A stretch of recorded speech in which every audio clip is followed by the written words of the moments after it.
Welcome in, everybody, to the Boston Sports Summit. I am your host, Tim Barnett, and with me, I have special guest here, Pete Collins of the Foxborough Fellas podcast. We are going to be talking some Patriots. We're going to be talking some Red Sox. It's going to be a jam-packed show. Pete, how you doing today? I am doing good. Thank you for having me. I'm excited to talk about the Patriots, and I don't get to talk about the Red Sox on my podcast, so I'm excited to talk some Red Sox with you. Fantastic. Yeah, no, I'm excited myself, man. It's always good to have somebody else on the show. You know, we're talking Boston sports. And I mean, listen, just to jump right into it, you know, the Patriots at the first couple weeks, I was kind of surprised because I thought what we've seen the last 2 weeks would be this team. But the first 2 weeks, I'm like, damn, this is kind of a fun team. You know, what were your thoughts after Cincinnati and even Seattle for that matter? So after Cincinnati, I was like, oh, wow. I wasn't really expecting that. But then if you look back on it, Cincinnati stinks to begin the year every single year. They're like, if you want to set up a schedule in your favor, you want to see Cincinnati week one. Because they're kind of a layup at the beginning of the year, and then they kind of round out into shape later on, and that just proved true again this year. We scored 16 points, and a little bit of that was because of special teams turnover. We really didn't move the ball or score much in that game if you take away our special teams, and you could talk about that again in the San Francisco game from yesterday. Like a lot of our offensive success, which has been very small, has been on the backs of the special teams putting us in position, not the defense putting us in position. So revisionist history, nothing's gone right. Even the win really wasn't that good, if you ask me. But at the time, coming off the Cincinnati win, it felt good. And then pushing it to overtime with a really good defense in Seattle, I thought that was a really good performance too. And I'm like, all right, I'll take that 1-1 record coming right off the bat. But then to get slaughtered by the Jets and then to get spanked by the 49ers, it kind of reminded you, oh yeah, we suck. Yeah, exactly. It put us right back where we thought we'd be. You know, like I was with you. Even though we should have beaten Seattle, we should have been 2-0 going to New York. It just there was something about this team where you're like, you know what? I like it. They're an entertaining team, and yet just and it's not like Aaron Rodgers. Well, actually, no, he did do. I was going to say I'm thinking of the Denver game for Aaron Rodgers because I'm like, they really didn't do much, but no, they kind of. No, Aaron Rodgers spanked us. They kind of hung up on prime time, a 30 number, yeah. So, but I mean, you're right. The special teams has been by far the MVP of this team right now. Not the offense, not the defense, which everyone was like, hey, look at this defense. We're going to still be good, even though we traded Judon, which I was totally there for. I wanted Judon traded. And then, but yeah, like even against San Fran, the only touchdown we got was off the opening second half kickoff. And, it set us up inside the 5-yard line. Like, of course. Christian Ellis, big play. I mean, credit where credit's due. You can't take away the 2 turnovers that the special teams forced, right? And It's good on the offense for capitalizing. That's what an offense should do when put in that position. But I think we can all recognize as intelligence fans, when you're given the ball at the 27-yard line, probably going to score more often than not, or you should score more often than not. We forced 2 turnovers. We talked about them, right? There's been, I looked it up in the league so far. That's good for 11% of all the turnovers on special teams. So we're dominating on special teams thus far. Can we expect that to stay, consistent? No, we're not going to. We can't expect that. Can we expect the defense to basically get us no turnovers the rest of the year like they have? No. So I feel like the defense will start turning the ball, helping you turn the ball over, hopefully, eventually. Well, don't forget Jabril Peppers with the interception there. Right. Yeah, no, and Duggar at the goal line, they forced fumbles. I'm not saying that the defense isn't turning the ball over. I'm just saying your special teams is the turnovers that are really been forcing your offense or putting your offense in position to score the ball. No, credit where credit's due. The special teams is probably the best part. And Bryce Behringer beast, Joey Sly, 63-yard field goal. I mean, other aspects of the special teams besides just forcing turnovers, they're all on point. Besides that one kick return, who was it? Hasty, that was going to go out of bounds, and he caught the ball anyway. That was a gaffe, and the blocked field goal that really killed the momentum. So, I mean, as much as we're going to applaud them, let's point out some of the falls too, follies too. But it's funny no. Sorry to cut you off, but no, you didn't. To see, the special teams from what we had last year, even with Bryce Behringer, he had some good games last year, but he wasn't this type of stud. And our kicking game could never get together, even with the old kickoff format. We couldn't get our act together. Special teams last year was a joke. And of course, we missed out on Jaden Daniels because Chad Ryland decided to make the effing field goal in Denver. Like, if we'd lost that game, we'd have Jaden Daniels right now. And I'm not saying that, Jaden Daniels will be better than Drake May down the road. I just know that Jaden Daniels is an absolute stud right now. But I also think that's because of Cliff Kingsbury, not just Jaden Daniels. But what do you take of Ramondre Stevenson so far? Just how he's fumbled through 4 straight games. He lost his second fumble on Sunday against the Niners. And listen, you and I both know if that was Bill, he would have sat his ass down after week 2. Doesn't matter that you have JaMycal Hasty and Antonio Gibson. Stevenson's going to be benched. But Jerod Mayo even still is kind of playing it off like, we're discussing it. We're wondering if, we're going to bench him. What do you like with Stevenson? What are your thoughts?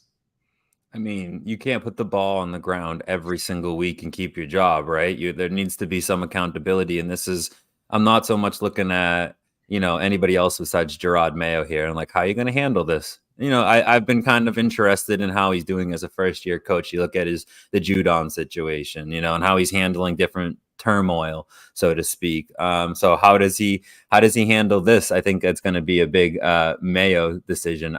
I would bench him for a whole game. Why not? What do you have to lose at this point? Really set the precedence that, I know we're not a winning team, but you can't just go out there and just not perform to that level. I would also tell Jacoby Brissett that he needs to be on the hot seat too. While I'm there, there needs to be more accountability, I think, in this. But I also don't know what's happening behind closed doors. Maybe there's a ton of accountability going on. It just feels like week to week, I'm not seeing it with the playing time or with the snaps. He got benched for like a series, it felt like, after he fumbled in the 49ers game. It wasn't Hasty got a lot more reps. I would have liked to seen Gibson get those reps because he's been averaging quite well on the ground, although wasn't doing much in that game. But yeah, Stevenson needs to take a little bit less of a role until he shows us that he's not going to dribble the football. Well, the only thing that I'm wondering with Stevenson, this is the problem with being a sucky team, right? Is that one of your core guys, one of your best players is Ramondre Stevenson. And when you sit him for a whole game, and listen, I'm totally with you. I understand. The problem is you're almost setting yourself up to lose anyway. Our roster's not good.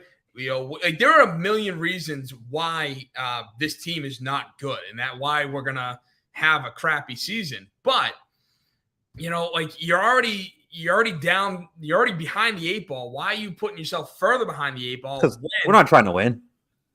Yeah, but don't you want to win though? I get it. Yeah, no, you do want to win because you don't want to create a losing culture.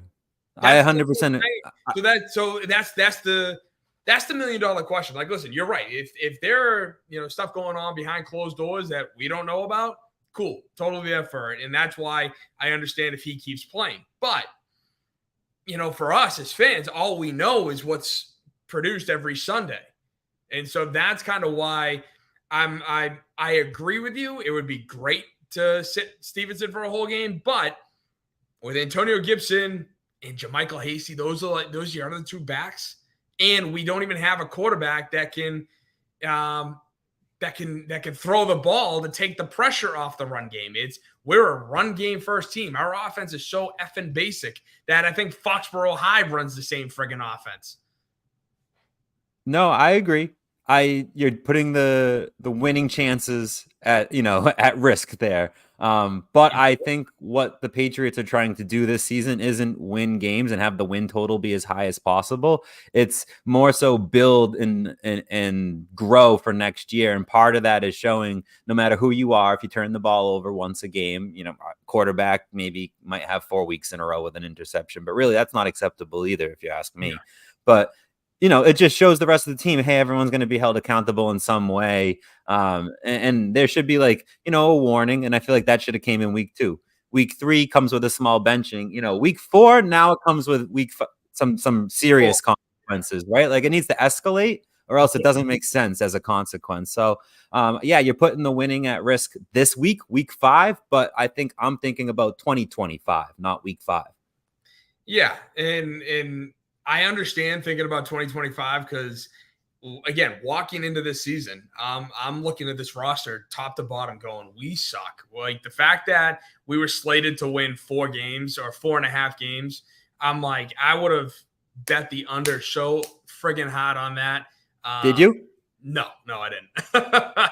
I let's put it this way. I'm not. I took the over. Oh, okay. Well, what were your thoughts on that then? So I looked at the schedule before the season and picked 7 games they could win and figured, okay, if 7 games they could win, they're not going to win probably 2 of those games that I'm thinking. So they can at least get to 5 out of the 7 that I can win, putting them at the over 4.5 with it being plus money too. I felt like it was a decent gamble. I didn't put, when it comes down to units, I think I put like a half a unit on it. It's not, wasn't like one of those bets that I went all in on, but I still think that they already have 1. So you're looking at 4 more wins the rest of the way. This one right here this week, I think, is a winnable game. You're going up against a terrible offense, and we'll get into the preview, but I'm not going to skip ahead with my takes. But you're already looking at some of the first half of the schedule much harder than the second half, and there's some winnable games that are in this first half of the schedule. Still, I think is the point, without ruining our preview. But I think they can get 4 more wins. No, of course, and I mean, but the tough part with getting these wins, regardless, is we're dealing with so much injuries right now that, I mean, Gerard Mayo had his press conference early today where he talked about David Andrews, and here it is. I know a lot of you guys are wondering about Dave Andrews, so, it's already out there at this point. It's going to require surgery, and he will probably go on IR and be done for the season. And that right there, I think, was just an absolute, just knife to the heart. I mean, David Andrews has been an absolute stud since he stepped on to Gillette Stadium. Just like he has been the guy. I've seen a lot of Patriot fans on X talk about how now that David Andrews is out, we can't even start Drake Maye. We can't even throw him out there because David Andrews was the rock. If David Andrews was still around and playing, they were like, bring Maye in. But now that he's out, they're all taking the other row, being like, nope, he's done. Sit Maye for the season, and let's see what you got at the end of the year or something like that. I mean, with David Andrews being out, how is that going to affect this offensive line? I mean, don't listen to the people on X, Tim. They're trash. They don't know what the fuck they're talking about, right? Like the center is the key to bringing in your 3rd overall pick in pass protection. I mean, the center isn't the reason. And to be frank, if you're watching and you just isolate Andrews, he hasn't been that great this year. So we're not going to have like this huge decline. Although I will say Nick Leverett in the preseason scared the crap out of me because he couldn't snap the ball. But when he played, because Andrews only played 9 snaps last week. So did you hate what you saw last week out of the center position, everybody? Or did you not really notice it all that much? I didn't notice it all that much at the center. Nick Leverett is going to be 1 step down. What we're missing is like the leadership and the fact that we have 2 rookie linemen that we're really trying to develop and bank on being starters next year. Caden Wallace and Layden Robinson, they don't have him anymore. They don't have him at practice. They don't have him in the game saying, hey, whatever, blah, blah, blah, blah. In the game, like, look for this, teaching them on the fly as like that captain, right? That's what we're missing with the rookie development. Our rookies are going to be a little, not stunted, that's not the right word, but won't achieve as much success off their captain now that he's on IR for the rest of the year. And hopefully he comes back in 2025 and provides their growth in the second year. So we still get the Andrews effect, but you would have liked to have him both years. Oh, absolutely. And here's the thing, though, like as much as I agree, and I agree with you that, hey, listen, it's center. Look at, he played 9 snaps. Look at what Leverett did for the whole game. Didn't even recognize him. Totally get it. But the center is the guy who is calling out the protection, who is trying to be on the same page as the quarterback. So, yes, with Brissett there, I think, we're fine. I think Brissett knows what he's looking at, and he can talk to Leverett. Leverett knows what he's looking at. So we're good there. But if we do bring Drake May in, if not this week, next week or the week after, like still early in the season, that's where we're going to really need to rely on that center position and to have a guy who knows how to call out protection, how to call out what they're trying to do. What, again, Layden Robinson and Caden Wallace, rookies, they need to know what they're doing. And if Nick Leverett doesn't know what he's doing, Drake May sure as hell ain't going to know what he's doing. And that's where I think David, and listen, I agree with you. People on X are, cuckoo for Cocoa Puffs, but it's just like, that's where I think, David Andrews is wildly important to this offense. And I think it showed a little bit with Brissett, just granted, going against Nick Bosa and that defense is tough to do regardless of how long you've been in the league. I don't care who you are. Going against that defense is tough. But Brissett that was his worst game as a Patriot by far. I mean, AVP just does him no favors week to week. He does the offensive line no favors. He does Jacoby Brissett no favors. Stevenson hasn't been doing him any favors fumbling the ball, but man, Jacoby Brissett is one of the worst quarterbacks in the NFL. He just looks so tragic back there and hopeless and lost. The unders on his yards have hit every single week besides last week. I don't know how he hit the over last week. It's actually a running joke between me and my co-host that we take these bets each week. Yeah. And he's forced to take the Jacoby passing overs until it hits, and it finally hit this week. So he's been released from his hellish bet of the Jacoby overs because Jacoby Brissett just can't command this offense. But back to my AVP point is, what Jaden Daniels is doing out in Washington is throwing the ball really quickly. Compared to last year versus this year, Howell versus Daniels, I mean, I think it's like a 0.8 second difference. And really, we would benefit from getting some quick snaps and some quick throws. Where was the screens that he was talking about? Where's the quick plays? We're getting way too many under center play action rollouts, and then him coming up, after the play action coming up and just getting steamrolled. Where's the tight end help? I mean, Bosa versus Jacobs was unfair. Jacobs got an 18 rating on PFF. And I was talking about it, in the review episode that we had Monday, and my co-host brought up, it's like really not fair that he got that 18 rating because he had no help. Why wasn't there a tight end or somebody helping him, shadowing Bosa all game long? It just feels like we're not doing ourselves any favors here. Like, I don't get the game plan from an offensive coaching perspective. Yeah, exactly. And, you brought it up perfectly. Demontre Jacobs, his first ever start in the NFL. And this dude is going up against Nick freaking Bosa. Hell, I don't know why AVP is just like, okay, listen, we're not going to have our, proper left tackle, which we've never had a proper left tackle, but, we're having this kid who has no idea what the hell he's doing, going up against arguably one of the top pass rushers in the NFL. I would just call the whole game with 6 offensive linemen. I'd keep one guy in, just so you get double team Nick Bosa, or you can just help Demontre Jacobs, whoever the hell. Or at least chip him with a tight end at minimum if you're not going to bring in the 6 offensive linemen like you referenced. Yeah, but the other thing is too, look at how many times Brissett misses wide open guys, and he just ends up checking down to Antonio Gibson. Look at the interception to Fred Warner. He had, what was it? Jalen Polk going. He had 3 people. He had Tyquan Thornton, the guy he was trying to throw it to. He had Polk and Douglas on 2 other routes too, and he just threw it to the other team. It was one of the worst throws and decisions I've seen so far from Jacoby.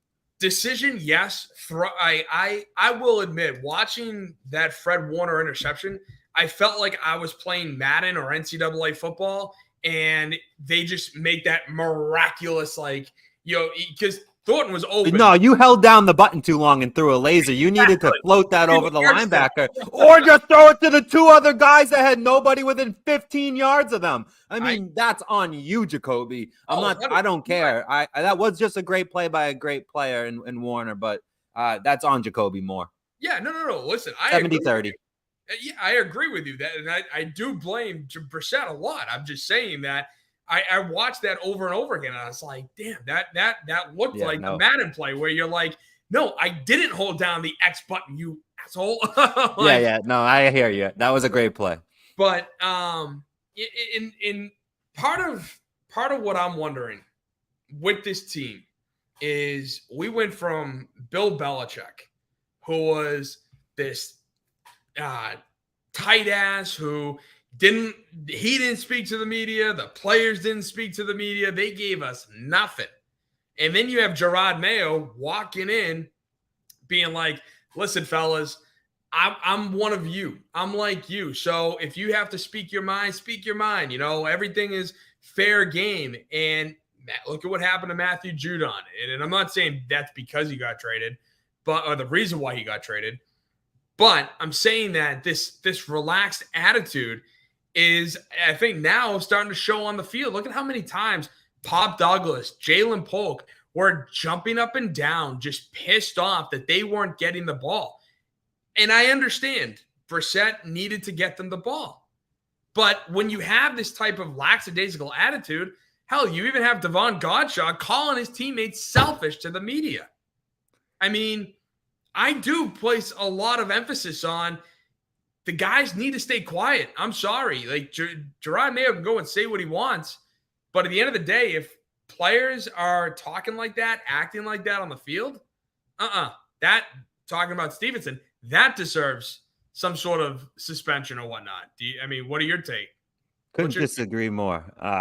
I don't think that's lackadaisical at all. I think that's heart. That's passion. That's, I want to freaking win. And why am I not getting the ball? I'm wide open. This has been going on for 4 weeks, Jacoby. Throw me the ball. This is so frustrating. I just want to show up to work and be able to do what I freaking do. No, that's what that is. That's all that is. That's not lackadaisical. And I don't want to bench that. I want to bring that back. I want diva wide receivers in the NFL saying, where's my TOs? Where's those guys that give me the ball? Let me feast. And that's Pop Douglas isn't getting the ball, and he can feast on some of these. And I don't know what Polk can or can't do. And Polk should shut the fuck up because he's a rookie, right? Like, sit down. You're you. No. Douglas is a diva. Like, Pop Douglas, I'm sorry, is not has not earned diva status yet. I don't know. He had the best rookie season for a Patriots and we can remember. Patriots. How many stud wide receivers have we drafted in our history, let alone under Belichick? But that's where, again, if you're having that type of attitude going against one another, all of a sudden you're going to have Pop Douglas and Jalen Polk game up on Jacoby Brissett. And then that's going to cause a rift in the clubhouse where, listen, we need to be on target with everything we do. Our room for error is zero. And when you create that type of dysfunction, because Gerard's like, hey, speak your mind, it's all good. If it's one thing to do it behind closed doors, it's another thing to do it on the field in front of the media. That's where I look at it going, nah, you got to keep your mouth shut. Everything is all hunky-dory to everybody else. You can have the diva moments, but do it behind closed doors. The Godshaw thing behind closed doors, the animated players on the field, keep that going. I want to see the heart. Listen, I love the heart. I do. And that's what I thought this team was going to run on after the Cincinnati. That's all we got. In the Seattle game. That's all we got. And I don't think they're mad at each other. I don't think it's Pop being, Jacoby, you suck. Why didn't you get me the ball? It's like, man, we missed a clear opportunity. And nobody on the face of the earth can say, no, that wasn't an opportunity. everyone would agree a wide open wide receiver where the quarterback ultimately throws a pick to not that wide receiver is a missed opportunity. So Jacoby should go up to Pop and be like, me too. I'm bummed, and they should be bummed out together. It's not a friction moment, in my opinion. Yeah, and I get that, but that's why we do this. That's why we have a talk show, is because it is kind of a friction moment, whether you want to say it is or not, because at the end of the day, they're going to watch that film back. And you get the QB room and you get the wide receiver room. The QB room might be looking at it differently than the wide receiver room's looking at it. Like that. They might be looking at it the same. And they might be looking at it the same. You never know. But at the end of the day, listen, we have a show to do, man. Like that's. I know. No. I think there's plenty of controversy with the team. I'm not going to read into a wide receiver wanting the ball when open. But like I alluded to earlier, it's not just the wide receiver. It's the Godshot thing is alarming. It's Devon Godshaw saying, calling his teammates selfish. It's Matthew Judon having his little hissy fit during the training camp in front of not only the teammates, but the entire media. Like that's where, again, having this lackadaisical attitude, and Gerard Mayo being like, basically brushing off the Godshot thing. I don't know if you heard it earlier today, but again, when asked about Godshot, he's like, oh yeah, I've said that in the team meeting room. So everything I say that, everybody knows it inside our building, which I kind of was like, that's weird, So maybe he did.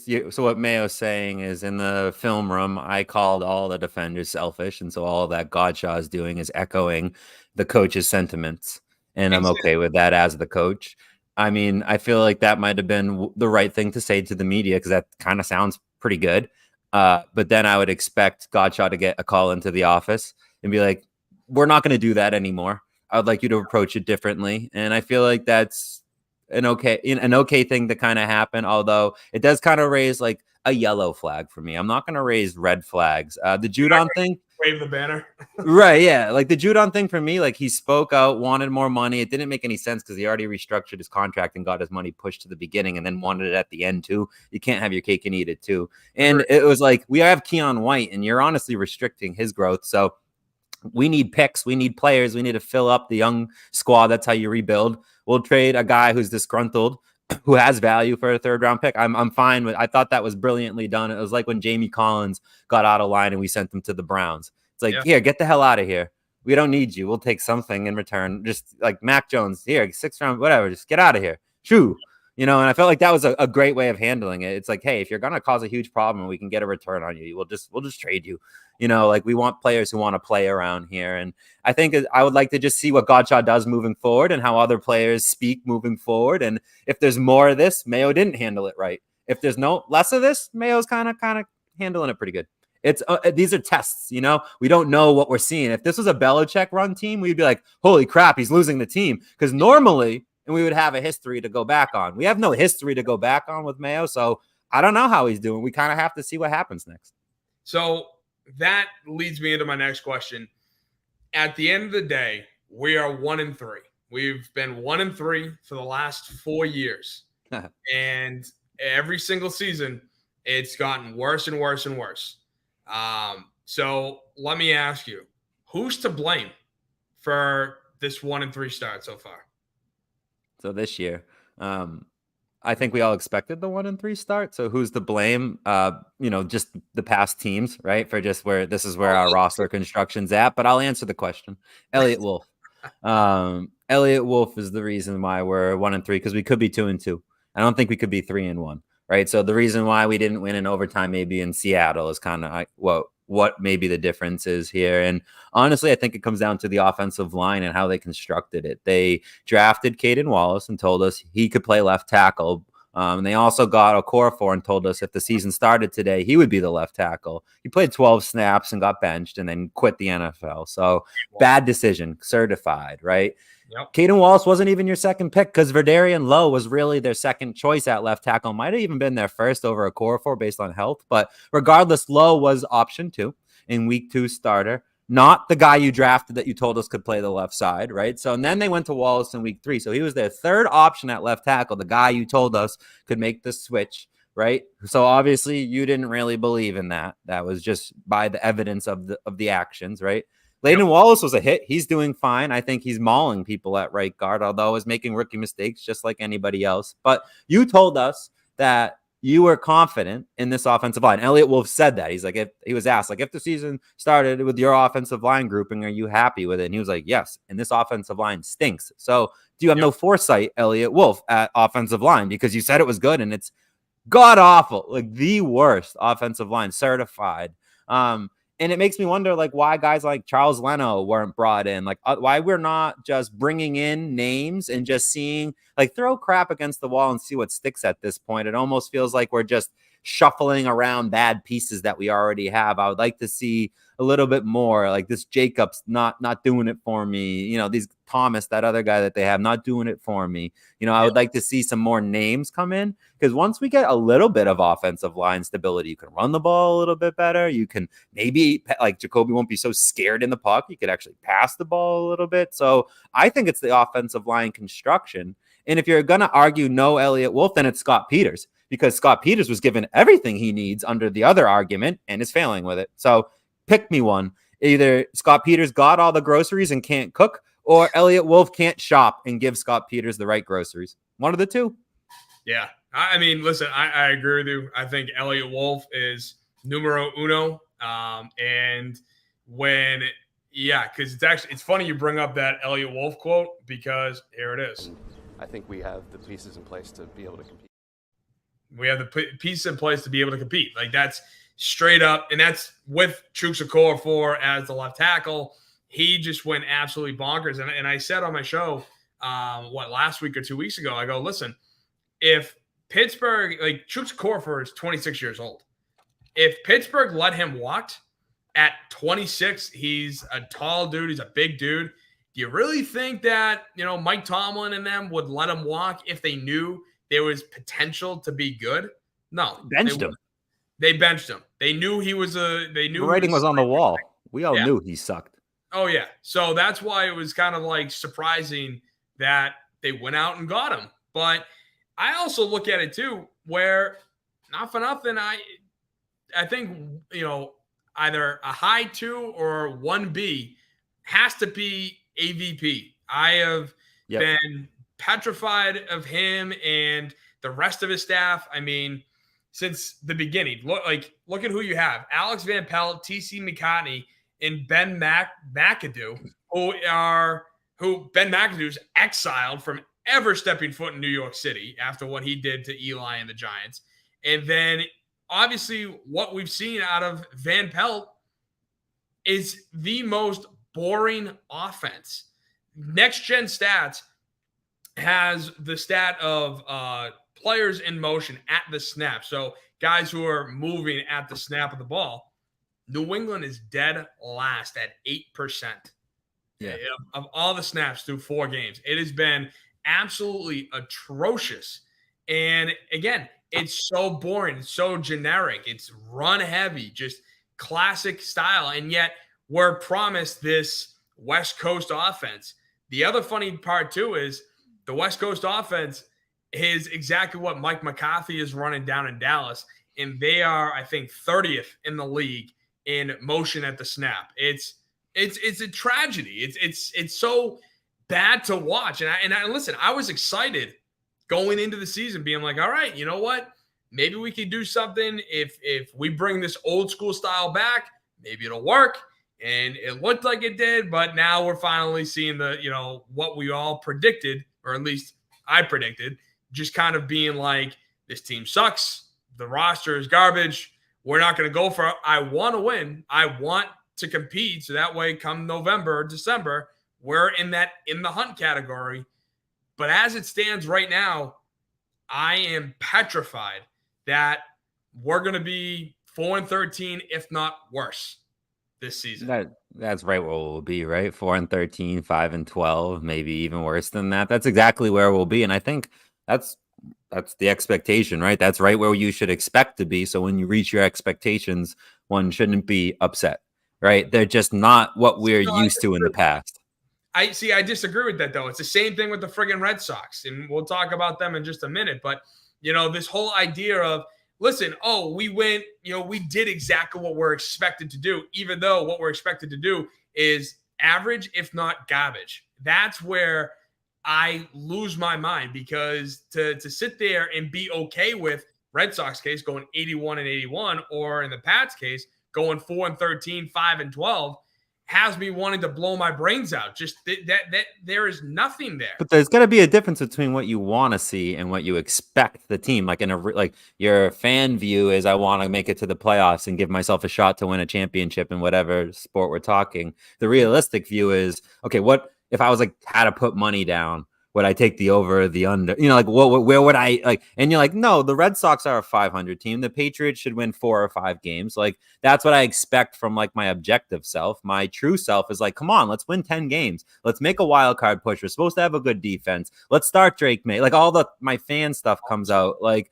all those things start rattling through my brain. But like real me reels myself back in. Like, okay, when a team meets their objectives and their expectations, that's good. It's just why are those objectives or those expectations there? Why is it okay that we're looking for a 4-win Patriots team? That shouldn't be acceptable. That's a different conversation. Not if they expected to win 4 and they win 4, that's fine. That's what they're supposed to do. I'm not going to be mad at that.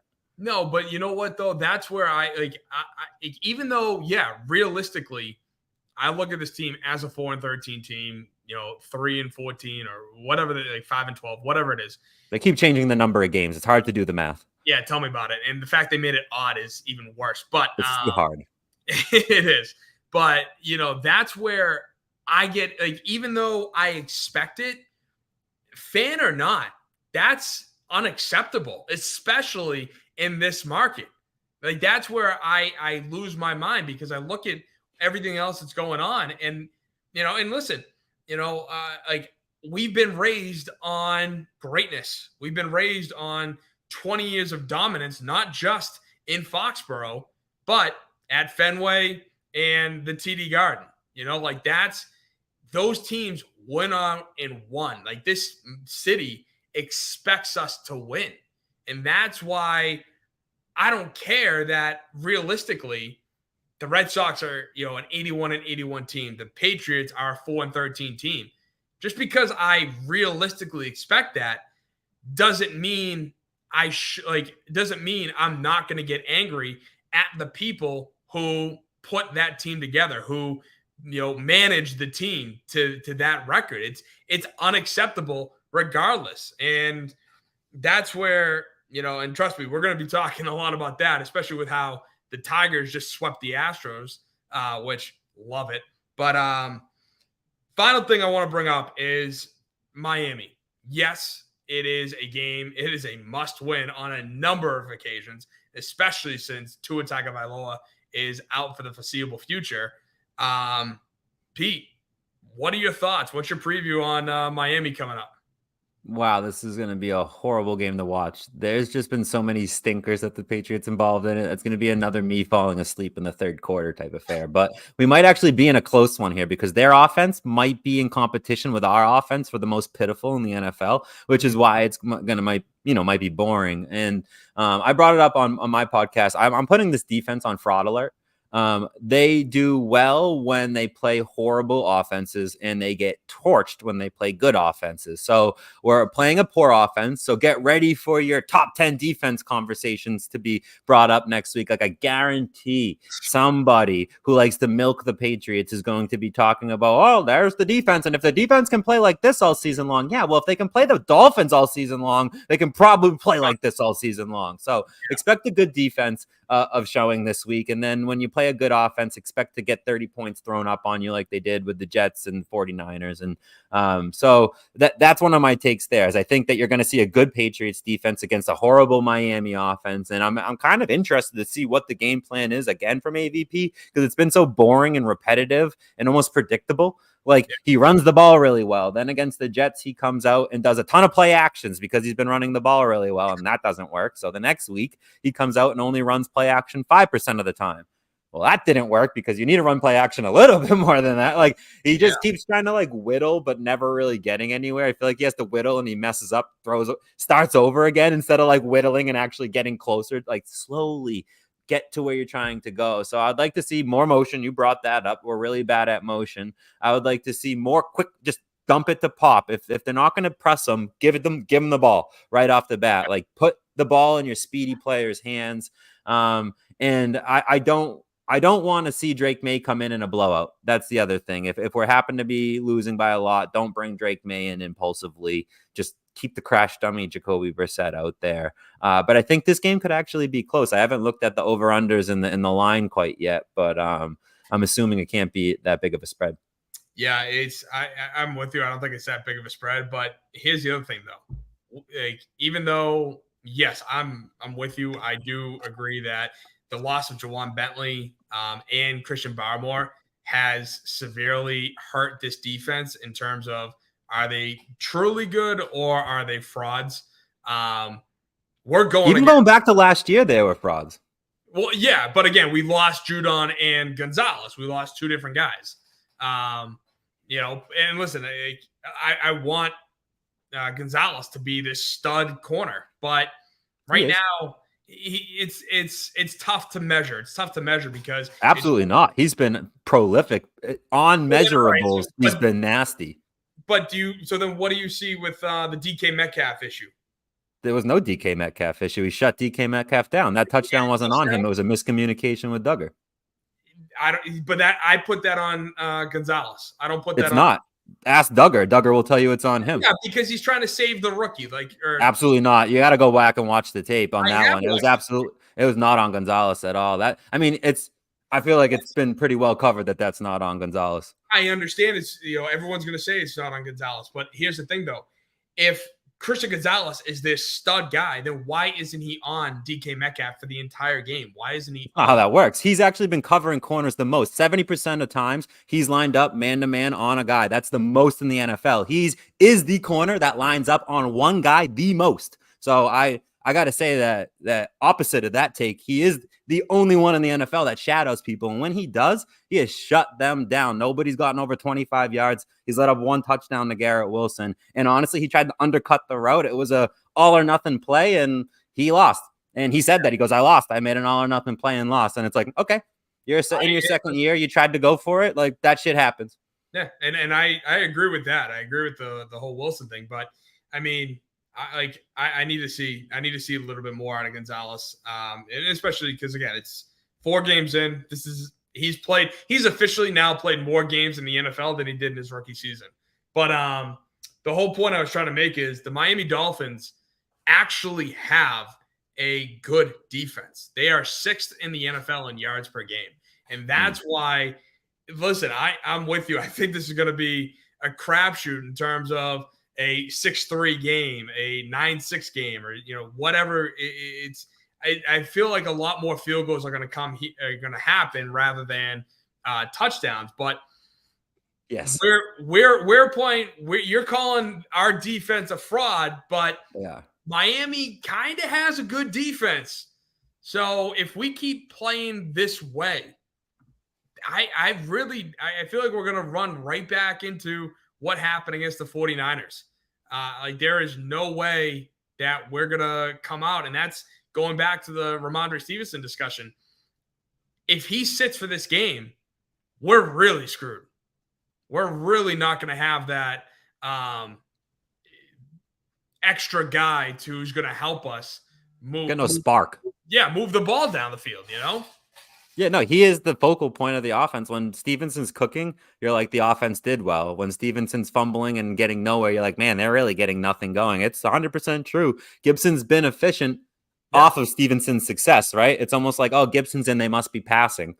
And then he runs it in kind of games. It's a little bit of the deception factor. If you gave it to Gibson every single time, he wouldn't be averaging 6 yards a carry or whatever the hell he's averaging, right? Like, I 100% agree. Stevenson is the spark plug, and if he gets benched for any period of time, even if it's a quarter, we're going to come out very soft. to begin the game, like we would do anyway, it kind of feels like. But this is an opportunity to win, and you don't get too many of these on the schedule. I pointed out that I saw 7, and one of them's already passed, right? So now we're down to like 6 remaining opportunities to win, and this is one of them, right? Against no Tua Miami. So that I think that this needs to be circled on the calendar and have a little bit of extra attention from Mayo, which is probably the reason why he doesn't bench Stevenson, unless he has strict orders from Kraft to get a top 5 draft pick. And so sometimes you make a couple of these decisions that help you lose. No, yeah, absolutely. I don't know, with everything that's going on with this team so far through 4 games, I'm looking at this Miami game going, we're either, if we win this game, there's still a season. If we lose this game, it's done. Top 3 pick coming our way. Like I feel like that's this game, especially because yes, Tyreek and Waddle are still there. Mostert's questionable, and Achane is still Achane. Not as prolific as he was last year, but he's still killing it for the Dolphins. If we can't win this game, I don't care how good their defense is. That's going to say a lot. And I also would argue that if we lose this game, Alex Van Pelt is not long for Foxborough, Massachusetts. I just wonder how long they have. Like, what is the rope that they're given by Elliott Wolf when Elliott Wolf didn't really give them anything to work with? Elliott Wolf goes down, hey, AVP, you're really not doing much with the game plan. This looks pretty crappy. And he's like, yeah, Dimitri Jacobs is starting, and I just got City Sal back, and you're giving me a rookie right guard, and now my captain center is hurt, and Onwenu, who's a right guard, is playing right tackle. So thanks a lot for that. Like Elliott Wolf should turn around and leave, right? And not fire AVP. And I feel like that's going to be a fair reply all season long. And it's like the same thing with Mayo. You're not winning games. It's like, did you expect me to win a lot of games? I hope not. I wasn't really set up to win a lot of games here. So I feel like everyone has a longer rope because they're all brand new and kind of thrust into a horrible roster. And that's why I'm not too mad if we were to fast forward and have a top 3 pick. No, good position. But I heard this take earlier, and I thought it was really interesting. That is Robert Kraft gonna just like, if let's fast forward, we're a top 3 draft pick. Is Robert Kraft gonna really hide behind the fact that, oh, look, we had all these injuries? Are these guys gonna hide behind the fact that we had all these injuries to our O-line as something as an excuse? Because listen, I feel like when you look at what Alex Van Pelt does, regardless of the injuries, schematically, it sucks. It's old. It's done. Like the modern offense is McVay and Shanahan, because they're moving guys around. They're scheming guys open. Like the fact that when Tua was playing for Miami, Tyreek Hill was running about 10 yards just laterally behind the line of scrimmage in order to get open, not only to figure out if they're playing man or zone, but because regardless if man or zone, by him running laterally 10 yards, gaining that speed already, it's the NFL's version of what arena football does. Get that head start. And that's where, I don't know, I look at it going, regardless of the injuries and whatnot, which I can almost see the team doing at the end of the year, I really feel like Alex Van Pelt should be relieved of his duties, especially since there's going to be a whole new crop of offensive coordinators. I already didn't trust Van Pelt to be the guy to teach Drake May to be a top quarterback in the league. I sure as hell would rather have somebody like Daboll or Ben Johnson if he ever wants to leave. Well, actually, he wouldn't come to be an OC, but regardless, you know what I'm trying to say. Yeah, no, and it depends what the crop is like next year, but that's what I meant by long rope. Like he's gonna play the year out coach the year out as offensive coordinator. I wouldn't see them doing a midseason fire. I don't. Oh no, unless it coordinated with a Drake May start, like we're gonna bring in a new offensive coordinator who's gonna install the Drake May game plan. That would be the only thing I could see. Yeah, 100%. So, all right, talking about the Pats, we're gonna move on to the Red Sox because Red Sox season is over, and they just had their end of the year press conference. So first, before we get to the press conference, Pete, what was your take on the 2024 Red Sox season? So I said at the beginning of the year, like, if you can win mid-high 80s, get into the wild card, anybody has a shot, right? Look what the Diamondbacks did. They were projected to win, a couple of years ago. They were projected to win, not a lot of games, low 80s, 81 or something. Ultimately got into the playoffs of the wild card shot, made it to the World Series, didn't win, but they gave themselves a shot. And I was like, that's the type of team the Red Sox are. They need to have a little spark randomly, hit a little hot streak, and maybe they give themselves a flyer in the playoffs. And they came out to be 500. And I feel like a lot of it is the same as the Patriots conversation we were just having. Like, are you going to blame the players, or are you going to blame the people who constructed the team? And I'm not blaming the players. I think the players lived up to what they were projected to do. Same conversation we were just having. Like, nobody expected them to win like 100 games or 90 games. Everyone, this is right where everyone put them at. So from that standpoint, the players did what they were supposed to do. They needed a power bat. They needed better defense. They needed pitching. They needed back end bullpen. They needed a lot of things to happen for them. But I am excited with the youth movement. That's that's like the positive that I'll take out of this season is there's a bright future in Boston with the pipeline coming up, and with the big three, the young people who should be playing on our team next year, Duran, Casas. There's a couple people in the AL and Rookie of the Year competition on our team. So there's a lot of future, and it's kind of that's what I hope to see out of the Patriots in 2025 is give me that bright future. It's clear it's going to burst through. And, and I feel like that's where I'm at with the Red Sox. It makes it a little bit more okay when I see the future and I see the pattern moving forward. But just to isolate this year, I feel like, again, we should have added at the deadline. Jansen wasn't it. I'm not from the Patriots perspective, I'm diving into the analytics every single day and following them but from the Red Sox, I'm a true fan of the team. And it just felt like, what do I need to watch the games for? I know exactly how it's going to turn out. That, these guys stink, but when they were hot, they're fun to watch. Yeah. And I said the same thing earlier this season. It almost mirrored what the Patriots have done for the first 4 weeks to what the Red Sox did for the whole season. Because that first half of the year before the All-Star break, I went to a game down in the Trop, and I was watching this team play. And then, trust me, I wanted them to finish dead last out of spite for John Henry. Not because I wanted the team to suck. I just wanted them to finish last out of spite to John Henry. Be like, dude, you have to start spending money again, because that's 4 out of the last 5 years the team has finished dead last. And that is wildly unacceptable in the city of Boston. But I went to the game and I'm watching the team going, damn, kind of having some fun right now. This is a fun team to watch. And then of course, All-Star break comes and they suck. I don't know what the hell happened to them. It's just everything caught up to them at the trade deadline. I had, the trade deadline special here, and I remember getting some of the notifications and calling it live, and I'm looking at it going, who the hell did we get? We got a 37-year-old, middle reliever. What? These bums? We got nobody. And okay, you could say Quinn Priester, but Quinn Priester, again, kind of similar to what you're talking about, youth movement. He's the future. And I didn't mind getting rid of Nick York because Nick York had no spot on this team. But the thing that pisses me off more than anything goes all the way back to Mookie Betts and getting rid of him, and this whole idea from ownership that no, we want to spend money, but we also want to make money. And by making money, we're going to run the organization like the Rays, like the A's, the shit organizations that, I'm sorry, they can't afford to spend money.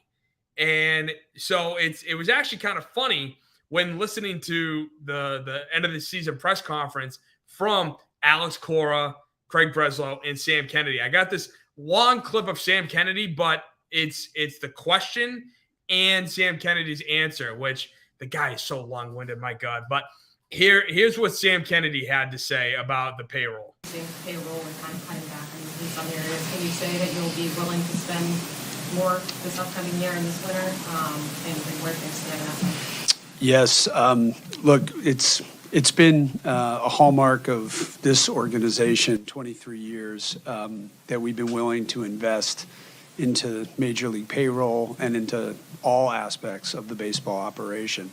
It's also been a hallmark that we don't talk publicly about what we plan to do with our payroll, not because we're trying to hide anything from the media or the fans. We just don't like to talk publicly about our payroll plans because we see it as a competitive advantage in the American League East, to not tip our hands to our competitors.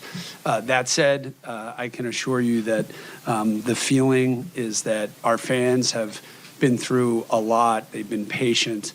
And it's time to get back where we belong. We thought we had a good shot at getting there this year, but it's time to get back and go for that division title, play baseball in the postseason. That's why we're here. That's literally why the three of us are here. There's nothing like October baseball, and that's our responsibility and our obligation to the best fans in baseball. We fell short of that this year, but we're going to work tirelessly to get us back where we belong in the American League East. That's our commitment, to do everything we can. And talk is cheap right now. Words are hollow, but that's what we're gonna work on this offseason. And that's the $1 million answer right there. Talk is cheap. Words are hollow. Their whole focus is, we want to spend money. We want to play baseball in October. And to that I go, Bull, you have not proven that you want to play baseball in October.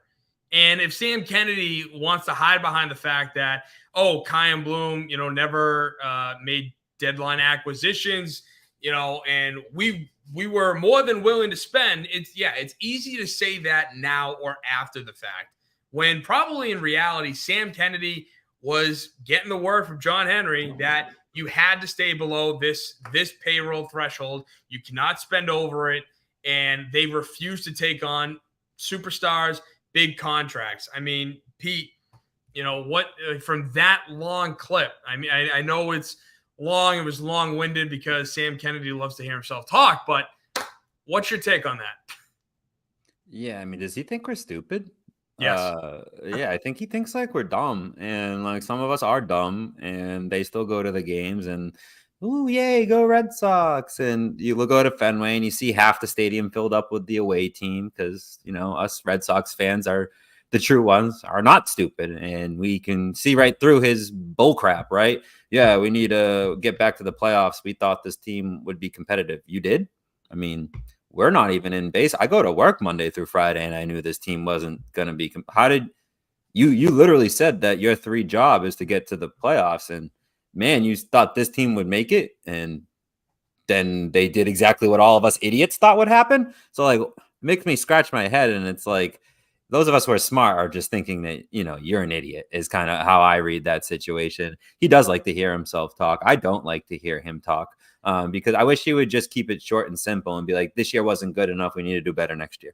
And then everyone would, that's exactly what Belichick gave us. Everyone would find something to complain about anyway, because it's the Red Sox ownership and they really stink. They feel like, I was talking to you about it before. It feels like more like a business that they run, and they're trying to put out a mediocre, like the Rays, like you said, like put out like a statistically decent team that like flirts, right? So that like some of us are still interested. They're not the complete bottom half. They're not the Patriots, right? They're not like, oh my God, this is unwatchable. They're watchable. They have Duran. He's awesome to watch, right? Like they have these players, Casas, who's out there tanning with his fingernails painted. Like they have like personalities and like things that they can, sell and pay attention to, bobbleheads they can give away. But like, that's kind of how they're running it now. And what we're used to being longtime Red Sox fans is like an aggressive ass approach towards strictly winning. Like every year we're going all out. It's Red Sox, Yankees, Dodgers, spending money, right? Like that's the top 3. And it's just not like that anymore. We just don't give a crap as far as like spending approach. The evil empire has won. I hate to say it. They have won. For now. For now, yeah. But it's sad because, I mean, hell, I just saw, again, talking about X, right? some Red Sox fan account who is, a big account. They got thousands of followers. Congratulated the Yankees on winning the AL East and then called it a it's so tradition. soft. I almost threw up in my mouth when I read that. Unfollow. Yeah, immediately. I was so pissed off because, again, we were raised during the evil empire, during the real hatred, the final leg, really, of that New York, Boston hatred. And you know what? It's good. Like, as long as we're not, like, going crazy, literally getting into fistfights with people just because we wear certain hats or whatnot, like, let's not go that far. But come on, if you want to razz a guy, if you want to, if a guy's walking down the street in Boston and you see him wearing a Yankee hat, you have all the right in the world to, make fun of him. Go back to New York, Go back to New York, exactly. Just little things. Give him a little something. A little something, exactly. Because, dude, come on, really? You're gonna be that bold? But and he should say, "Hey, how many rings?" He should give you something back too, and it should just be like, "Hey, yeah, have a nice day." That's the beauty of sports hatred.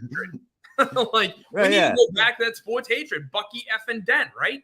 Right. Yeah, no, I'm 100% agreeing with you. We're soft. I mean, not we. It just feels like when I have a Yankee fan friend, and he's like, "Yeah, Red Sox." I'm like, "Yeah, no, I'm with you." I'm now went around the other side of the table. I'm not a Yankee fan, but I'm sitting on your side and going, "Yeah, look at the Red Sox. They do suck, don't they? They're pathetic. Like I'm not. They don't represent me. Like I'm not with them. I'm not like I almost like divorce them for a bit, but I'll come back. True love always. I'll come back to the Red Sox, but like I don't speak highly of them. I don't defend them in arguments like I used to. When the Red Sox would lose and they were the old Red Sox, I would defend them anyway. Yeah, I don't defend these Red Sox. There's no defense.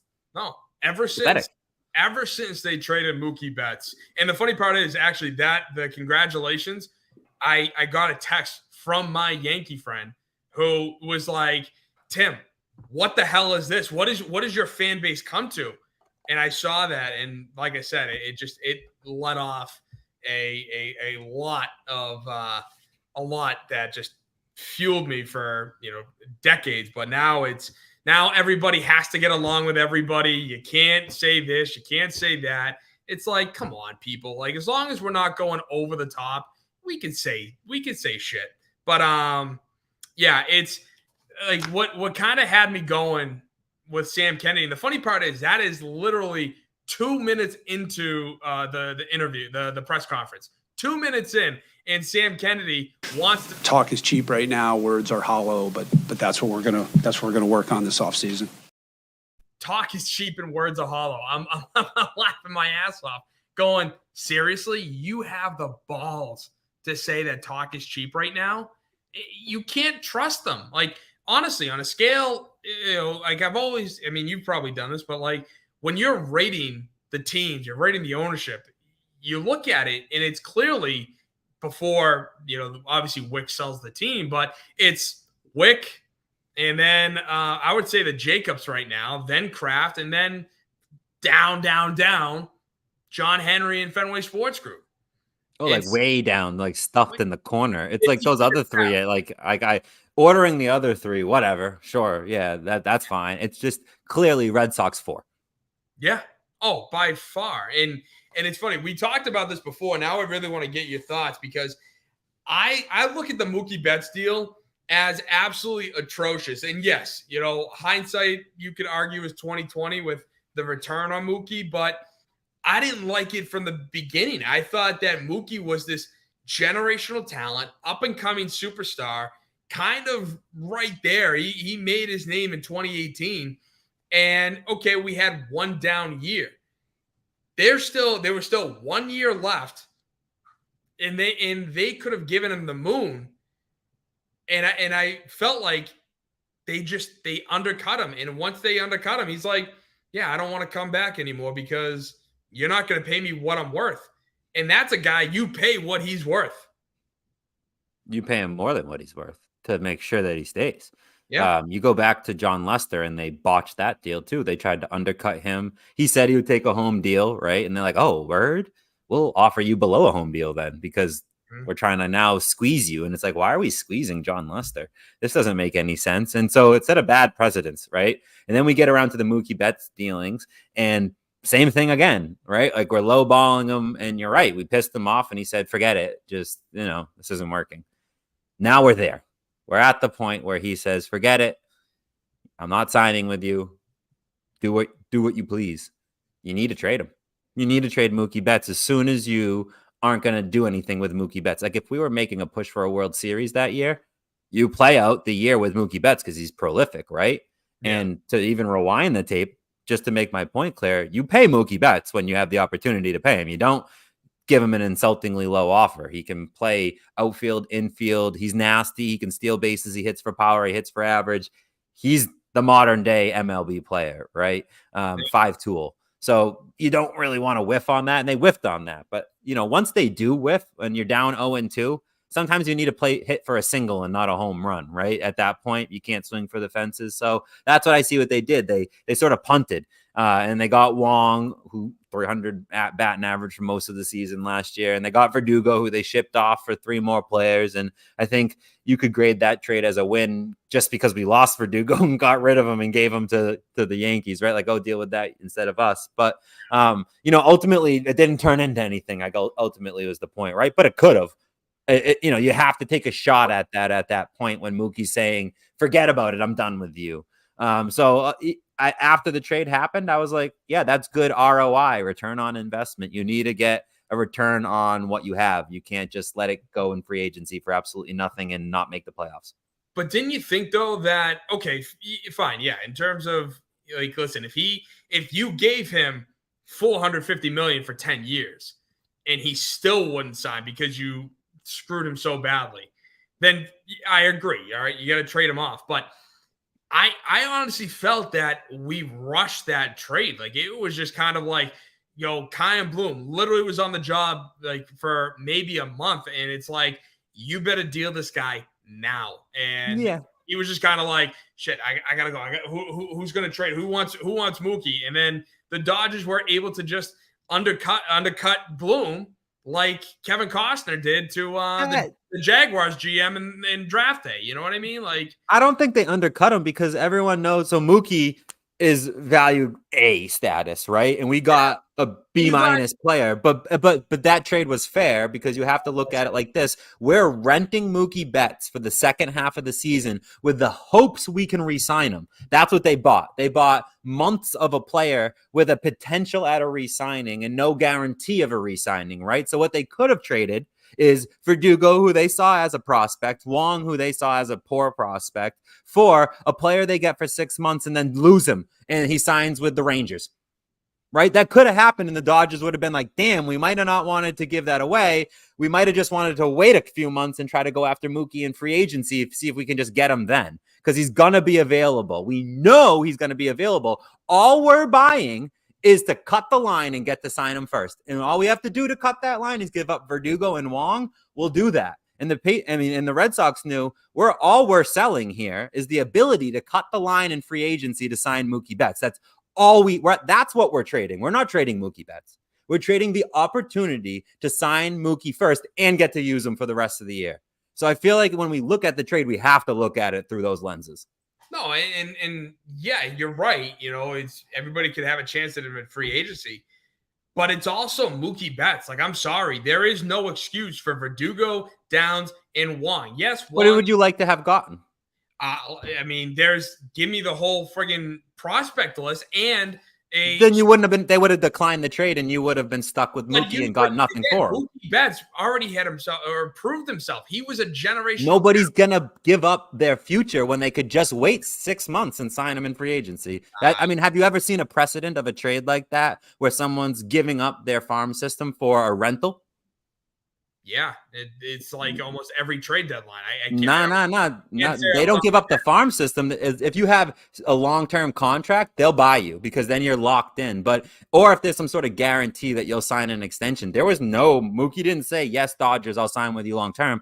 It was a series of events where they got Mookie and then they were able to re-sign him after that. Hopefully they had some sort of inside tip, but that's not like allowed. You're not allowed to do that. So hopefully that didn't happen, but everyone knows. But here's the thing, like, so again, you've told me you're not much of a hockey guy, but to me, this is like the Tyler Seguin deal all over again. You trade for, a mediocre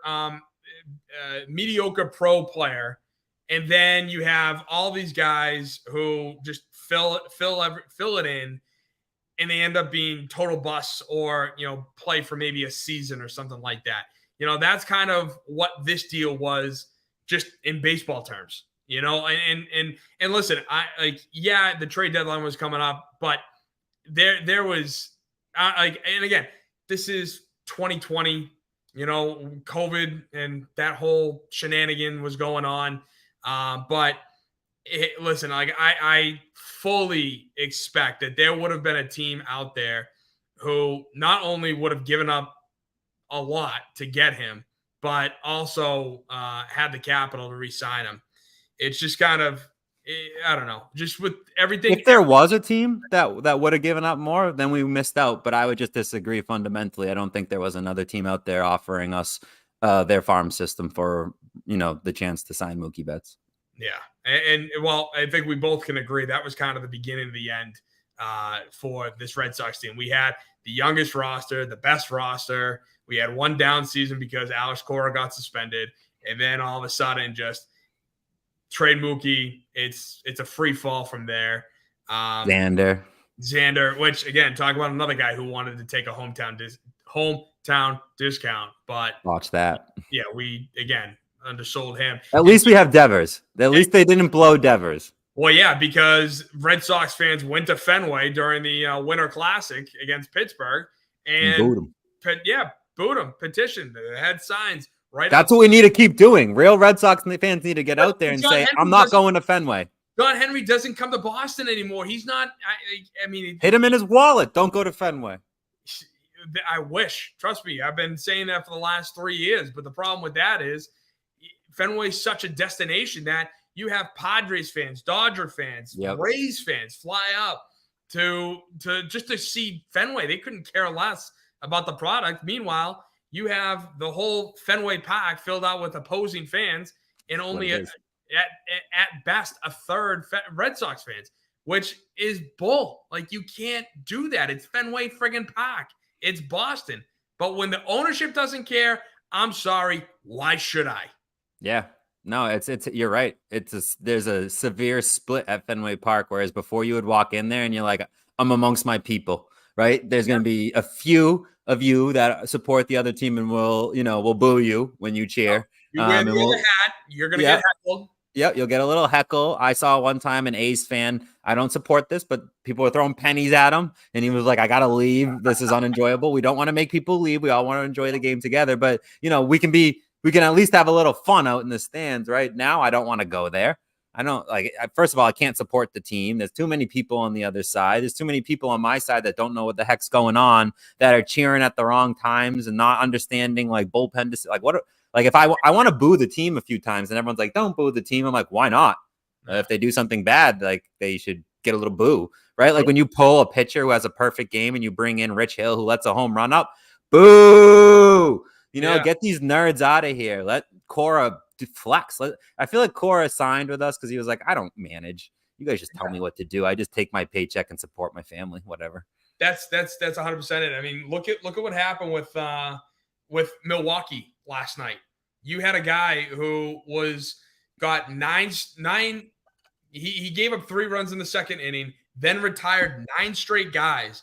And by, I think it was the 5th inning, they pulled him.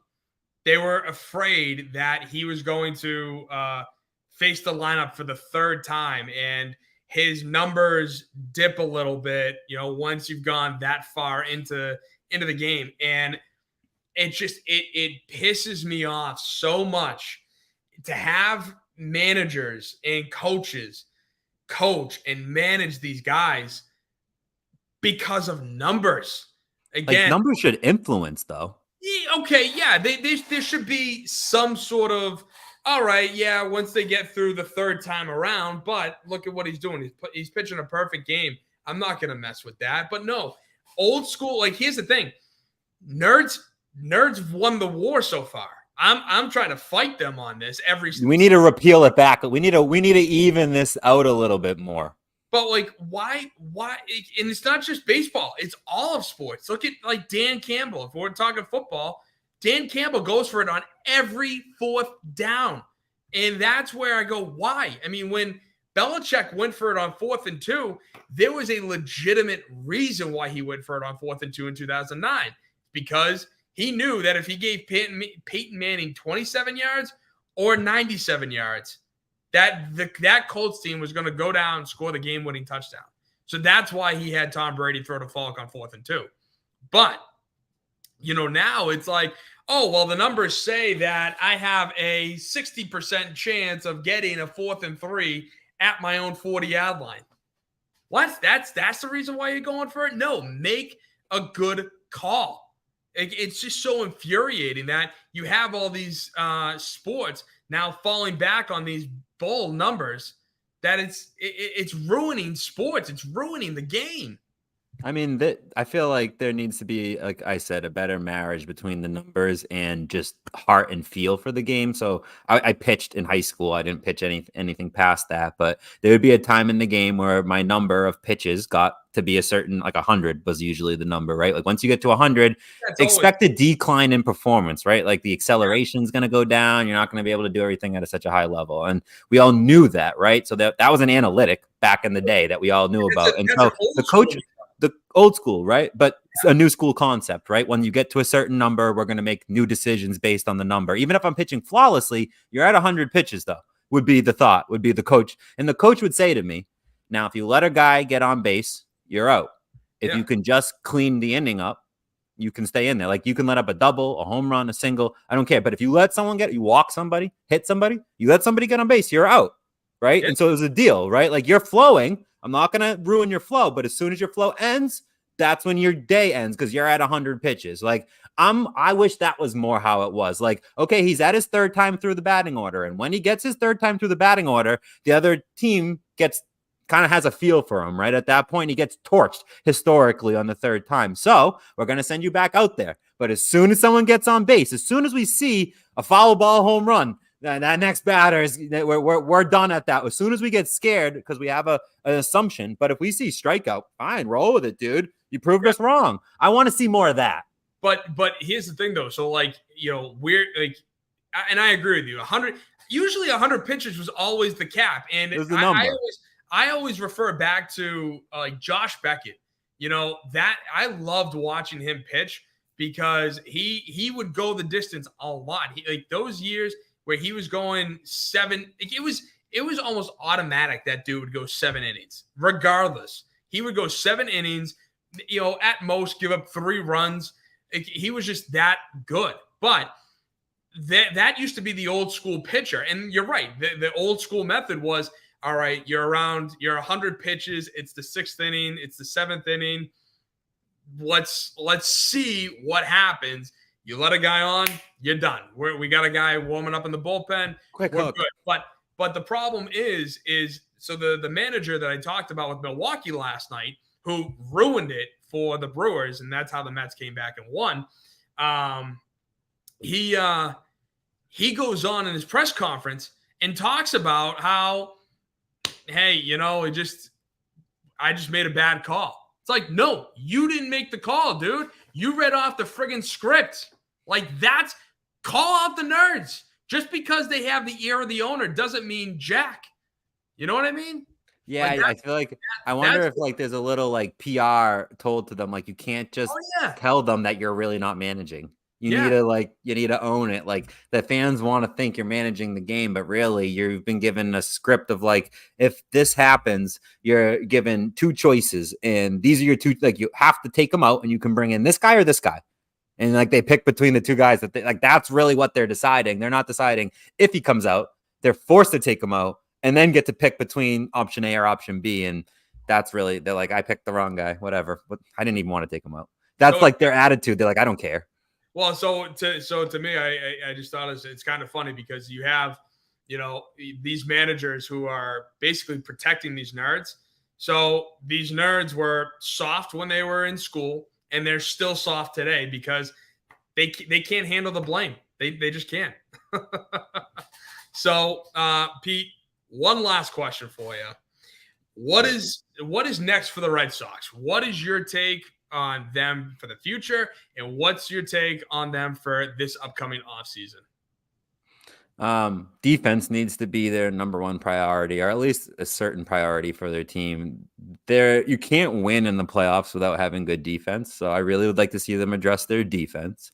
But I'm very excited for the future. Duran, Casas, I brought them up earlier. I talked about the big three being Roman Anthony, Meyer, and Teal.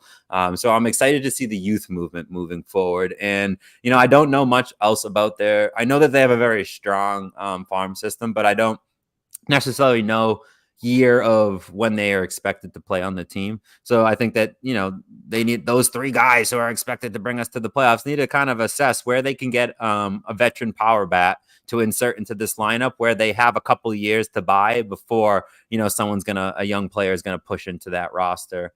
And then lastly, not lastly, 2 more points, really. Second base, I think, has been an issue for the team. A lot of people would have liked to see Trevor Story come back and potentially play second base, and he's not a lost cause there.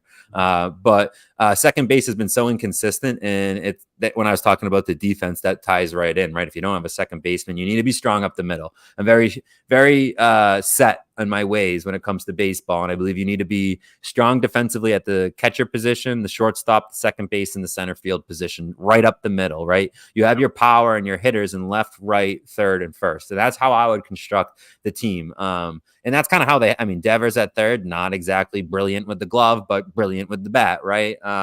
Duran, he is great with the speed, and I think he has, some potential with the glove, but there misses. But I would like to see them construct the team that way. Really focus on defense, strong up the middle, and add some power to the corners there. And then lastly, bullpen. You're losing Jansen. You really need to shore that up. Breslow, first year, is the chief operator, so we're going to see what he does in year 2. You need to give baseball people time because they don't have any of their guys in. So I'm interested to see the first time that he gets to start establishing who his guys are and what does that look like. But he has a rope. We talked about it. Like, he can't go sign the biggest ticket free agent. He's probably told no. So, given his circumstances, what can he do? And that sucks to have to talk about it like that. Like, he can't go out there. He doesn't have endless pockets. He has to be restrained in his approach. So can we even fully blame him? No, we're always going to blame the ownership. It's going to be that way as long as there's a restraint. But I want to look for the Red Sox to back up those words so they're not hollow. Yeah, 100%. And in the infamous words of Tom Warner, to start a cheer. Let's go Red Sox! Let's go Red Sox! Let's go Red Sox! Go Red Sox! Dude, has he ever been to Fenway? That's all I thought when I saw that. Like, everyone knows that that's not the cadence. That's not it at all. That's right after we won too in 2013. I'll never forget hearing that and just laughing so hard just to see how out of touch that dude is. But Pete, thank you so much for joining. It's been a pleasure having you on, talking some Pats, talking some Red Sox. Tell the folks where they can find you on social media. Yeah, I got my @ down here if you're watching, at Pete_Collins_. You can also go ahead and check out the podcast with me and my co-host, Divish. We go every Monday and Friday night. Monday, we're recapping what happened on Sunday. Friday, we're previewing what's going to happen on the following Sunday. So check us out this Friday. We're bringing on, a Dolphins guest. He's going to help us break down the Dolphins. And, we really like to get into the analytics and the stats and, EPAs and DVOA and all that good stuff. So if you're a stat nerd like us, we kind of assume that everyone that watches our podcast kind of watches the Patriots too. So they know Jacoby Brissett's the quarterback and that he stinks. So we just go off the premise that what you're looking at and we take it a level further. So if you're into those analytic and those deep stats, come check us out. We're the Foxborough Fellas.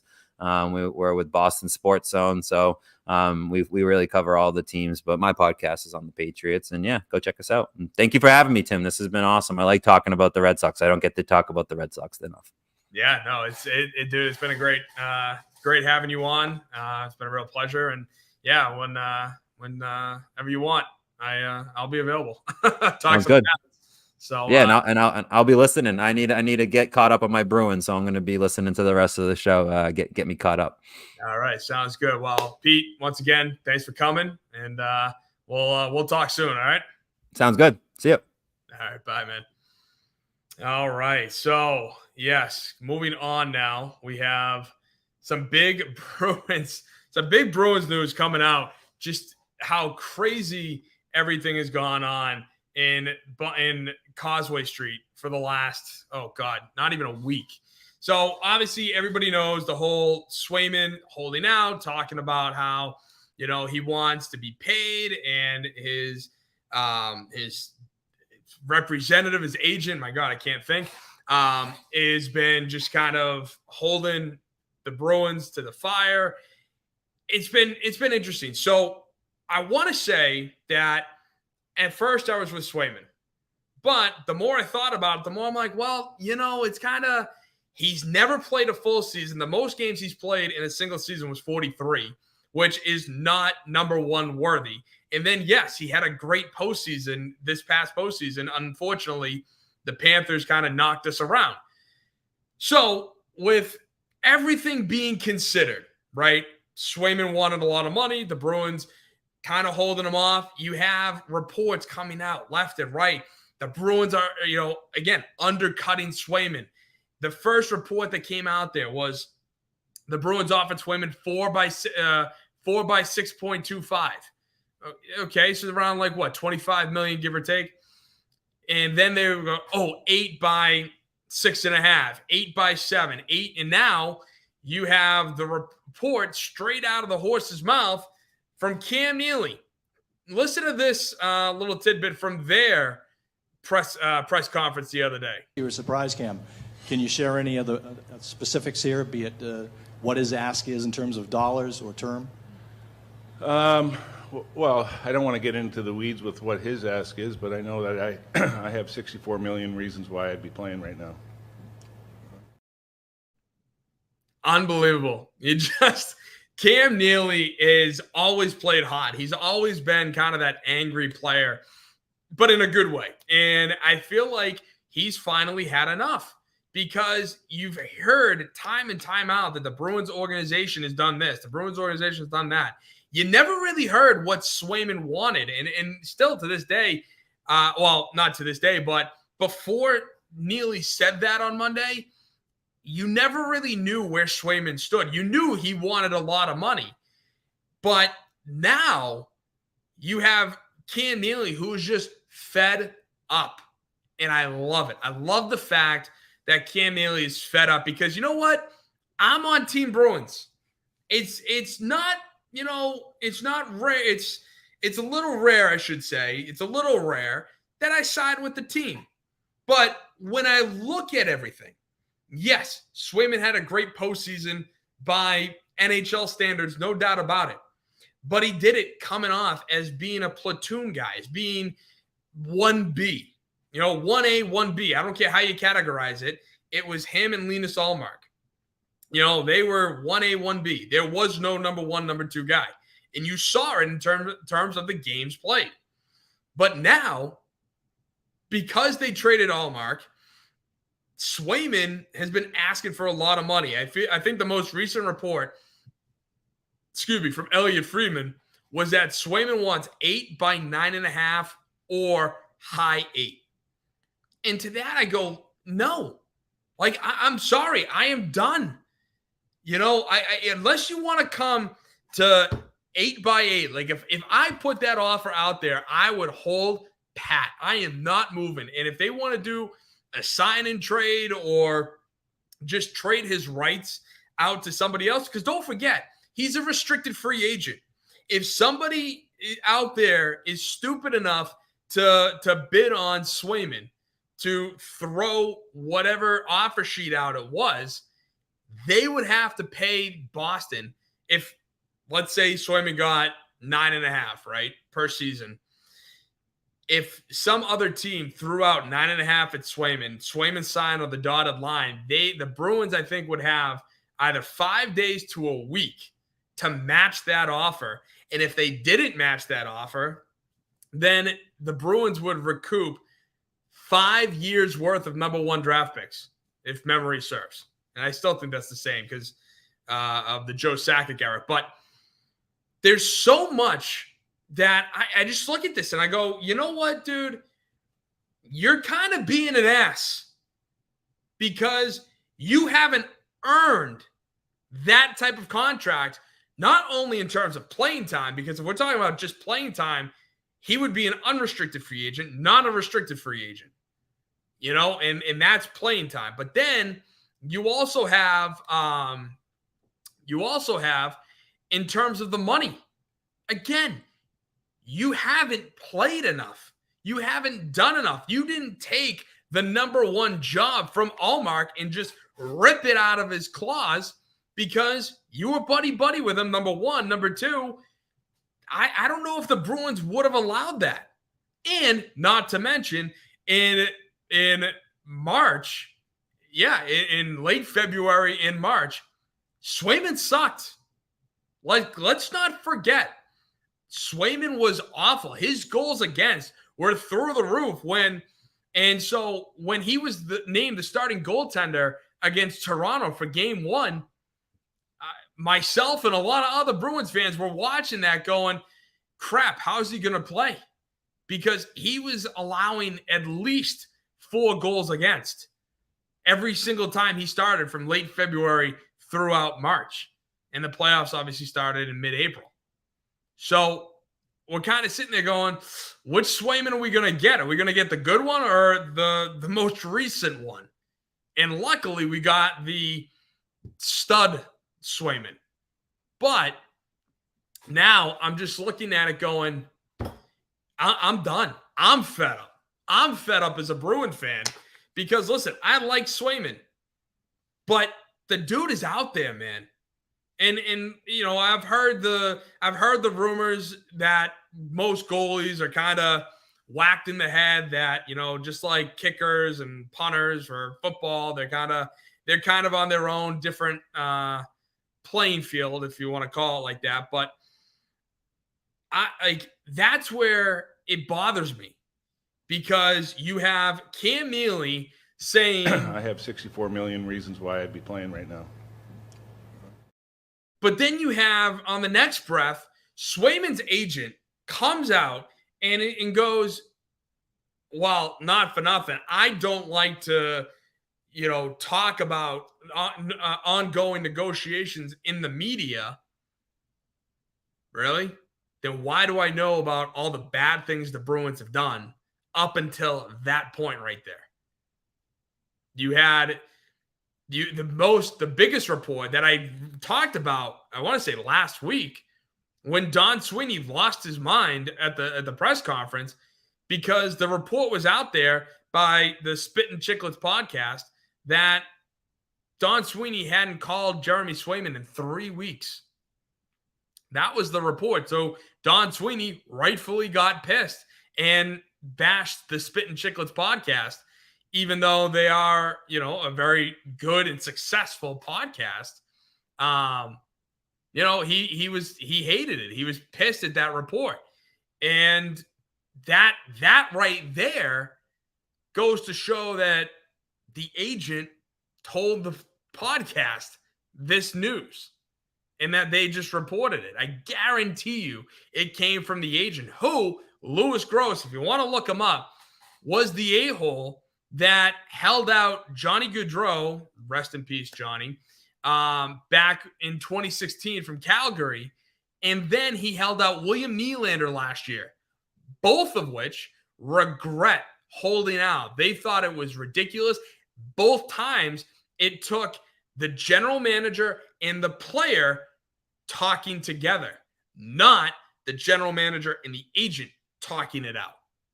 And doesn't that say a lot? Now, of course, the Toronto Maple Leafs with William Nylander last season, the Maple Leafs GM went out and thanked Louis Gross for putting Nylander and himself together in a room to talk it out. When, in my opinion, if everything that happened, if everything that was reported was true, then if I was Kyle Dubas, the Leafs GM, I would have ripped the agent a new one. I would have said that was ridiculous that we had to go through that when all it took was me and the player getting together, talking this out. Clearly, you're doing an awful job as an agent, because if you weren't reporting things right to your client, or you were filling your client with bad information, which sounds like it happened, then yes, then you're the ass, not me, not the team. And Johnny Gaudreau, back in 2016, allegedly reported that Johnny Gaudreau got an offer from the Flames and was just so pissed at Gross, whatever you want to call it. Sounds like Gross. Better say Gross. Was so pissed at him that he told him, I'm going to sign this deal. I don't care. I'm signing this deal. So it just, like, if those reports are true, then, in which leads me to believe that they are for a number of things, but if that's true, then 1,000% I believe Cam Neely and the Bruins. And there were reports that, it was like 7-8 a year or something to that, 7-5 a year, 7.75, whatever the per year average annual value was before he said the 64 million reasons. So even if he came in at 62.5, I'm sorry, Cam's right. Like, if Cam Neely said, I got 64 million reasons, but the offer was 55, then yes, then I would get on the team. Then I would say, Cam, you're an idiot for saying that in front of everybody. But if he's off by $1.5 million total and he rounded up that 1.5, like, I'm sorry, cry me a river, Swayman, cry me a river, to the media there who's in favor or who wants to bash Cam Neely for rounding up. Like, it's so dumb. It really is just absolutely ridiculous. And again, if we're talking about telling the truth, knowing this agent's history, again, I'm siding with the Bruins. I'm not siding with Swayman.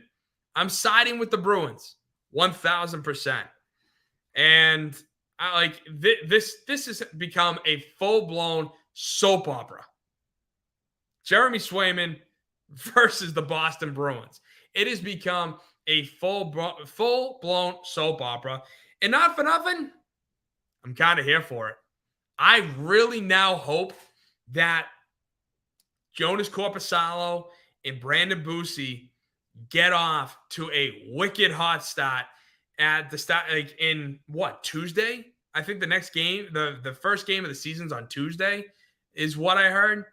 Oh my God, how awesome would that be? And just to see Swayman sweat. And all in all, I think Swayman should have taken the bridge deal. Take the 2-year deal and just play it out. You're still young. Even when you're done with that 2-year deal, you're still young. You're still in your prime. Then you can go make a lot of money. Then you can act like the unrestricted free agent that you would be. Don't act like an unrestricted free agent now. You still haven't earned it, Jeremy. I hate to say it. I'm a big fan. But, dude, you haven't earned it. If you play this season, you play 55 to 60 games, which if you're going to hold out, I don't think it's going to happen. But if you did that, and then you led a deep playoff run where we made it to the Eastern Conference Finals, then I would be like, here's the money, kid. Go for it. But now, no. Like, it's so annoying to have to watch this. But it's annoying, but it's also entertaining as hell. It's our version of a soap opera, because Lord knows that none of us are watching soaps. So it's like, you know what? That's what I want to watch. That's what I'm here for. I don't want to see the Bruins suck, because if the Bruins sucked, then obviously Swayman's going to want to get what he thinks he wants, and the Bruins would most likely cave. No, what would make this fun? What would make this story really exciting is if the Bruins get off to a wicked hot start, have a 1.21 goals against average through the first 10 games of the season. Oh, I am totally here for it. Would love to see it. And it's going to make for more interesting television. I can tell you that much. If the Bruins get off to this hot start, I would love to see Jeremy Swayman have to bite the bullet if he wants to bite the bullet. Otherwise, you know what? Trade his ass. I'm done. I'm done with it. So, lastly, I just want to talk Tim's Thoughts. The Boston Sports Summit presents Tim's Thoughts. It's our new thing, and it's a segment where I'm just going to talk about stuff that's on my mind, and one of them being technology. I just had to go out and buy a new phone, and I got the new iPhone 15. But the problem with the iPhone 15 is that I lost all the cords that I've amassed over the last, 5+ years? I've had so many of these freaking cords that now I have to start from scratch. And I know it's not just Apple. I know it's, all technology companies that they're fully on board with, just changing things up year after year. And instead of just, you get the one cord, right? You get the one cord that goes with your phone, with whatever you just bought. But then you have to go out and buy all the other effing cords. That makes sense because this cord that I have, or that it comes with in the box, it's the same side. Whereas I need the USB port, the original USB, if I can find one here. But I need that. I don't need, both of these USB-Cs, I think they are. Just give me one traditional USB end and then the new one. Or just keep the same effing cord and then do that with all the phones. But no, Apple and all the other companies across the country are too damn cheap. And listen, I'm totally here for capitalism. I'm totally here for free market and all of that. But it's just, it is frustrating when you amass all these cords, all these, gadgets, all these gizmos, just to have to go out and buy brand new ones because the old ones are extinct. The old ones don't work anymore. I mean, hell, in order to play the NCAA football game, I had the Xbox One that I got in 2020 during COVID. I had to go out and get the new friggin' Xbox and just to play this effing game. And you know what? Is it worth it? A little bit. But because the game hadn't been made in 10 years. So obviously, I wanted to go and play that and be my Florida Gators, of course. But again, it's just, to me, the thought of the week is just how stupid it is where we amass all these cords, all this stuff, and yet they become extinct over, a couple years tops, like 2 years down the road. I guarantee you Apple's going to change it out again, and you're going to have to buy a whole new thing. It's like, what are we doing? Can't we just keep something consistent? Can't we make a product that actually lasts, that doesn't get busted so effing easily? But no, we can't do that because we need you to keep coming back. We need you to keep buying more new things. And listen, I get it. But sometimes, you know what? It is a little annoying. So those are Tim's thoughts. Thank you guys so much for sticking it out with us in the Boston Sports Summit. Big shout out to Pete and the Foxborough Fellas podcast that he co-hosts. It was great having him on. Great talking Red Sox. Great talking Patriots. Talking, some analytic talk there. It was a total blast. So once again, thank you guys so much. My name is Tim. The Boston Sports Summit is presented by the Grid Network, and you can follow me all across social media here. As you see, you have the Boston Sports Summit on Instagram. On X, we are BOS Sports Summit, now official with the blue check mark. So that is me. Then we have Boston Sports Summit on YouTube. And obviously, We're on the Grid Network every single Wednesday, 7 p.m. Eastern on YouTube. So once again, thank you guys so much. Don't forget, like, share, subscribe, comment, and I'll be sure to get back to you. So thank you so much. And everyone, have a great week. God bless.